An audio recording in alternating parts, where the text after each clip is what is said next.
Next up, we're going to look at your online game. How can you do things with the internet when you're actually at a live event? Now, this is a brand new area of business, and I think it's going to be a huge growth industry, because up till now, most people get it completely wrong. The difference between doing it online is right now, most people think you put an event onto your face page on Facebook, or you do it on LinkedIn. There's much more to it than that. Every single person that you want to be interested in an event, you can get them pre-event, you can get them involved during the event, and you can get them involved post-event. Let me put this in perspective. If you know a large amount of the people who are going to be interested in going to your event, you can probably get the mailing list or get all the different types of clients, or even think in terms of going to the jungle. You know the watering holes where all the animals go to drink? There are watering holes for every industry and for every type of business. Find out where they are. It might be a magazine, it might be a TV show, it could be a radio show, it might even be a club that meets once a month. Find out about the watering holes and make contact with those people. It's very easy to do that online. Getting a mailing list or through advertising on Facebook, which is very cheap, get them to be interested in your brand. So once you've got that and you're driving people to an event, get them to like it or say that they're going to attend. Why is it of any interest at all? Well, let me tell you first of all, a third of them who say they're going to come will actually turn up. Only a third. Once you know that, you don't have to worry so much about the event at all, and you can concentrate on the people who do turn up. When you've got your sponsorship for your event, all you have to do is cover your costs. Never make it so it's essential you make money from the event for you to break even, because you never know what's going to happen.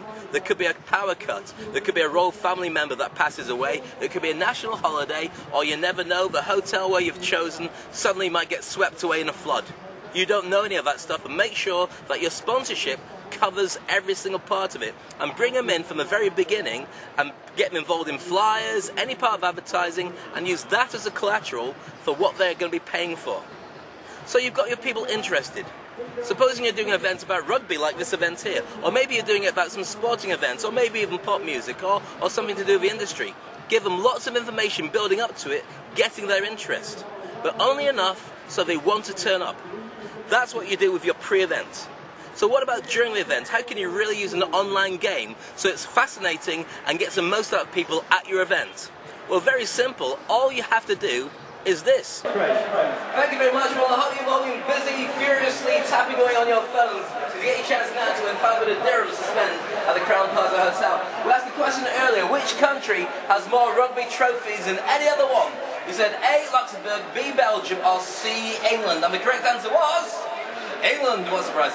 The winner was Trevor Dollar. Well done, Trevor. And now the chance for everybody else to win as we put up the next question with $500 to enjoy at the Belgian Bay Cafe. That's what you should run during your event. So the next stage is afterwards. Now most people end up, after the event, letting people go home. Thank you very much, here you go, souvenir t-shirt, bag of goodies, done. But then you've got a whole year until the event comes around again. This is the magic bit that most people miss out on. This is actually the golden goose. When you run an event properly, you should continue the engagement after the event. Get the contact details for everybody. Now, if you run the competition well enough, you should know from a hashtag who all your tweeters are, from your Facebook page all the people who signed up, or even at the events, run competitions so people interact, put their name on a website, or even send you an email or a text message.